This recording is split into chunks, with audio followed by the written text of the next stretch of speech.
We all know that Disney World is the vacation capital of the world. If you are looking for a great family vacation, then look no further than Disney. However, with the way our economy is going, maybe you're looking for a more reasonable vacation that won't completely destroy your pocketbook. Today, let's talk about some good alternatives to Disney. Okay, let's be real here. There really isn't any true alternative to Disney or even a Universal Park. They are on their own playing field, but if you are looking for a place that the whole family can visit together and have a great time, I have a few good options for you. Plus, these parks won't break the bank either. Before we get to my list, do me a favor and click on the like button. If you are a fan of theme parks, roller coasters, and whatnot, make sure you subscribe and turn on the notifications.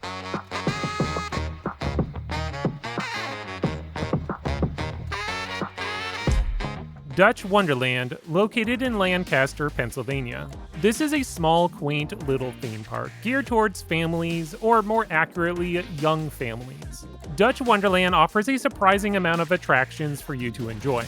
After walking through the park's signature castle gift shop, guests can explore this smaller park at their own pace. First, we have a healthy collection of transport attractions like the Sky Ride. This is a great starting point as it provides a nice bird's eye view of the entire park. We have the Wonderland Special, the park's train ride, there's the antique cars, a monorail, and even a gondola cruise. For those looking for a little bit more of a thrill, there are a couple roller coasters to check out. Merlin's Mayhem is a family suspended roller coaster that has nice theming and interactions. Kingdom Coaster is a classic wooden roller coaster that offers a few pops of airtime and nice laterals. As I mentioned earlier, this park is geared towards the younger families, meaning teenagers will not find this park as engaging like your younger ones, but with the two family coasters, multiple transport attractions. Oh, and let's not forget about Dragon's Lair, where you can come up close to Duke the Dragon, and also the park has this high dive show, which is actually pretty cool. Dutch Wonderland has yet to release their 2023 pricing, but judging from the past, I expect prices to range between $50 and $70. As for how much time you need to enjoy this property, I'd say that a full day should do it, which would make Dutch Wonderland a nice weekend getaway. Kings Island, located in Mason, Ohio. If Dutch Wonderland was for the younger families, I would argue that Kings Island has a larger demographic appeal. There is something special here for everyone to enjoy. First, we have 14 roller coasters ranging from your typical kiddie coaster all the way up to a massive giga coaster. Kings Island is also home to the newly renovated Beast, the longest wooden roller coaster on the planet. In forms of transportation, scenic type rides, we have the train that also serves as a shuttle over to the water park. The Eiffel Tower, which is the centerpiece to Kings Island, is a must-do attraction. The views from the top of the tower are breathtaking. I could spend hours up at the top of this tower watching the roller coasters in action. Younger kids will find themselves at Planet Snoopy enjoying many of their flat rides, roller coasters, and even a dark ride shooter attraction.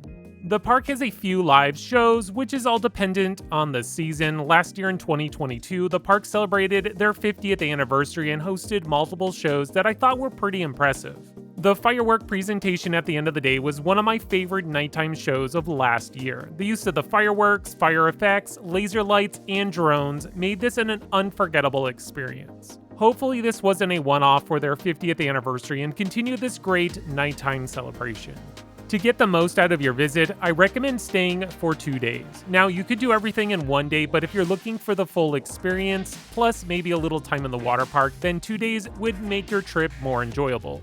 Right now, tickets are about $45 online, but these prices can fluctuate as we get closer to opening day. If you want a more resort experience, Camp Cedar is located just a mile down the road. They have plenty of camping spots and these nice mini cabins for you to rent. My family and I tried this out last year and we loved the cabins. It was nice staying at Camp Cedar as we would get the shuttle over to the park, allowing you to take a break during the busy time of the day to unwind, then head on back for the evening to enjoy the lights and fireworks celebration. Since we are talking Kings Island, let's jump over to its sister park, Kings Dominion. Both parks share a lot of similarities like the entrance, Eiffel Tower, and Planet Snoopy, but their roller coaster collections do vary quite a bit.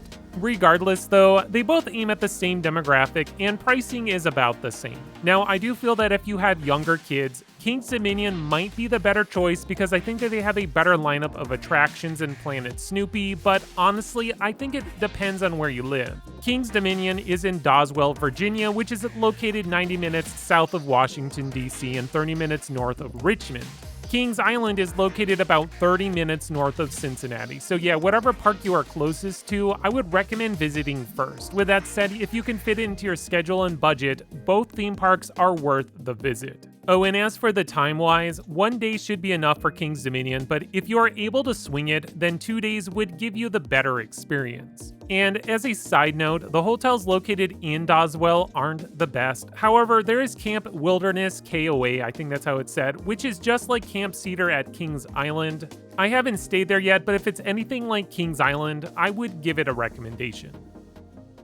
Dollywood, located in Pigeon Forge, Tennessee. Nestled in the Smoky Mountains, Dollywood is a country theme park that has plenty of attractions that the whole family can enjoy.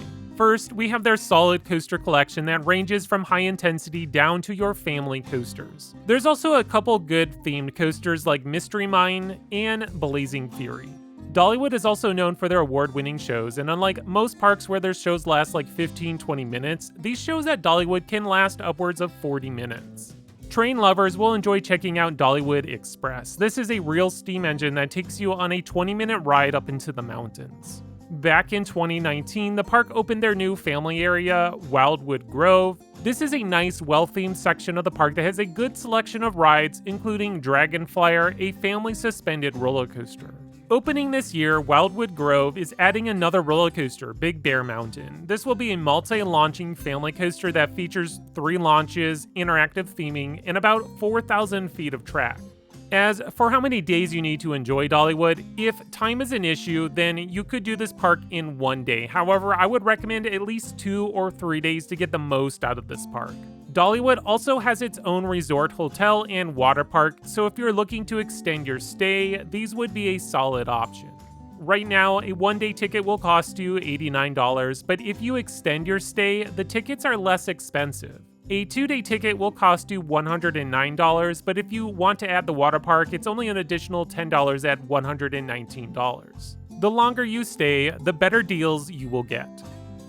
Just like Kings Island and Kings Dominion, Dollywood has its sister park as well with Silver Dollar City. This is another country-themed park, but it's located in Branson, Missouri. Between these two parks, Dollywood has more attractions, but Silver Dollar City feels better placed and better theming. Their roller coaster collection is great, especially the top 2 with Time Traveler and Outlaw Run. In addition to the theme park, Silver Dollar City also has a cave for you to explore. I wasn't able to fit it into my schedule during my visit, but everyone speaks highly of this excursion. For the kids, Dollywood is probably the more rounded park, but Silver Dollar City has plenty to do, like their train ride, Mystic River Falls, Fireman's Landing, and let's not forget about their shows. The Wallenda Circus was very well done, and if I was able to, I would have watched it for the second time. Pricing is also about the same as Dollywood, but note that Silver Dollar City does not have a resort. Time-wise, I think that you can make it work in 1 day at Silver Dollar City, but if you really want to check out all the shows and do the cave tour, a second day would allow more breathing room to accomplish everything you want. Cedar Point, located in Sandusky, Ohio. For the longest time, Cedar Point has been known as the roller coaster capital of the world, and for good reason. Their coaster collection is top-notch, including the first Giga Coaster with Millennium Force, the first Hyper Coaster with Magnum XL 200, and the first Hyper Hybrid roller coaster with Steel Vengeance. The park also has the first Strata Coaster Top Thrill Dragster, but this attraction is currently SBNO and will not reopen until 2024. As you might have gathered, with a solid coaster collection, Cedar Point is geared towards the teenager generation. However, there is still some stuff here to enjoy besides the coasters. Forbidden Frontier on Adventure Island is an interactive experience that has live characters that you can talk with. There's also this giant playground that the kids will love. It serves as a nice relaxation break from all the thrill rides, lets the kids and parents unwind a bit before walking around this massive 350+ acre property. They actually have some hammocks in this area as well, so it's actually pretty nice. Family attractions would include the Steam Engine, Snake River Expedition, which is an interactive boat ride adventure, the Sky Ride. This is great to get a good bird's eye view of the park. We have the water park right next to the resort, and let's not forget about the beach. Of course, the park also has 3 kiddie sections, but again, that's more geared towards the younger ones and not for the whole family to ride and enjoy. For those looking to spend more than one day, which to get the full experience, you kind of need to spend more than one day, Cedar Point offers a decent selection of hotels and camping. We have Breakers Hotel, Express Hotel, Castaway Bay, which includes an indoor water park, and Lighthouse Point. This is their campgrounds and where you're going to find those mini cabins. Ticket prices are currently going for $45, but if you're going to spend multiple days, either the Summer Pass or Gold Pass will be the better option. Hersheypark, located in Hershey, Pennsylvania. This amusement park is yet another great alternative for the whole family. Adrenaline junkies will find most to do here with their 13 roller coasters, plus we have one on the way. Wildcat's Revenge is a hybrid roller coaster by Rocky Mountain Construction that has the potential of being the best roller coaster in the park, maybe even in Pennsylvania. The remaining roller coaster collection is still top-notch. I'm a huge fan of Storm Runner, Sky Rush, Great Bear, and Candemonia. If roller coasters are not your thing, not to worry, Hersheypark still has plenty to do. First is their various transport rides. They have a monorail that journeys outside of the park and goes by the chocolate factory and the zoo. Yes, Hersheypark has a zoo, which I haven't been to, but it is included with your admission, and from what I hear, has a decent selection of animals. If you want a bird's eye view of the park, check out the Kissing Tower. Need to cool off? Then head on over to the Boardwalk, Hersheypark's water park that is located right in the middle of the park. Now, as a side note, those with younger kids that will need a stroller, there's a lot of hills to climb up and down, so just be prepared for walking and a workout. Make sure to wear proper shoes. Finally, though, technically not part of the park, right next to the park entrance is Chocolate World. It's a giant Hershey souvenir store that also has a unique dark ride attraction. This dark ride is free admission, plus being located indoors with air conditioning is a nice way to escape the heat for an hour on a hot summer day. As for pricing, I couldn't locate their ticket prices, but I assume it will range anywhere from $60 to $80 a day. To get the most of your visit, 2 days is recommended. Also, as a bonus, your tickets come with a sneak peek, meaning that the day prior to your visit, you are able to enter the park during the evening hours, so I recommend taking advantage of this feature. The final park I'm going to talk about will be Busch Gardens Williamsburg, located in Williamsburg, Virginia. When it comes to theming and presentation, Busch Gardens is amongst the best in the country. Themed to Europe, each section of the park is dedicated to a different country. The food and attractions in each land is curated for that country.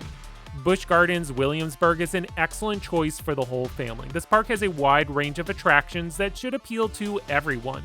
Younger kids can enjoy the Sesame Street Forest of Fun, Land of the Dragons, and other various flat rides located throughout the park. In forms of transportation attractions, we have the train ride that will take you around to the various lands in the park. There is the Sky Ride, which offers a nice bird's eye view of the park, and this also will take you around to the different lands. Finally, we have the Rhine River Cruise. This is a nice stroll through the river that gives you a nice view of Apollo's Chariot, Pantheon, and Verbolten. Speaking of the coasters, Busch Gardens has an excellent selection of roller coasters. Pantheon is a world-class multi-launching roller coaster. Apollo's Chariot is the first hypercoaster by B&M. Verbolten is an interactive multi-launching indoor-outdoor thrill ride that even has a couple tricks up its sleeve. Opening this year, Dark Coaster will be an all-new indoor launching roller coaster that looks to be a top-notch family coaster. Finally, let's talk about the shows. I don't have any footage of the shows, but just know that Busch Gardens has some of the best shows in the business. Oh, and as a bonus, they also have a few animal exhibits to check out, so don't forget to visit the aviary, which is located in between Ireland and France. Price-wise, Busch Gardens has a lot of deals and whatnot, but it looks like the tickets will start around $52. I recommend staying 2 days to enjoy everything this park has to offer. However, if you're more of a thrill junkie and that's pretty much just what you want to do as a roller coasters, a day should suffice to score all of their coaster credits. Till next time, this is Extreme Thrills.